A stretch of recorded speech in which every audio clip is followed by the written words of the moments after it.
I mentioned in the talk that there are permanent awakenings and temporary ones. I experienced a temporary one for 3 days, approximately 4 years ago. I didn't write down the date as the other man did, before I returned to who I was before. I know that some of you have experienced either temporary or permanent awakenings too.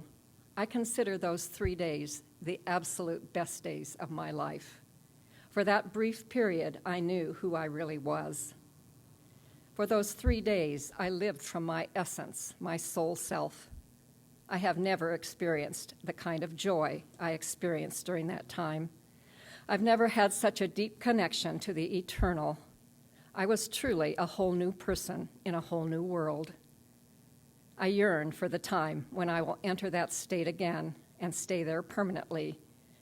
I think one day that will happen to all of us. I told no one at the time. I realized not even my husband Richard, and I asked myself as I was preparing this talk, why? Why did I not say anything? But I realized it simply never occurred to me. The word that came to me to describe my experience was natural. There was no need to call attention to it because it was completely natural. It was the way it always should be. When I read Tony's description of his experience walking in the park, I totally understood what he meant when he said, in a strange way, it seems that what I saw was nothing special. It is the norm that is not usually perceived. For the first time in my life, there was no hint of anxiety or fear, no idea of anger or jealousy or judgment of anyone or anything. As another person said, it just shows that life is precious and miraculous. The part I remember most clearly about my brief time of being awake, and perhaps what I find myself longing for most, is a feeling of well-being. All was right with the world, and all was right with me.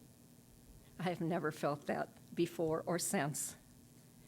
When I tried to think in telling you this, what was different in my life before this took place, to see if anything might have triggered it, I remembered that I had read about the awakenings of others, and what I was working on personally was to get that constant mind chatter shut down, to simply be in the present moment, not always thinking about the past or the future.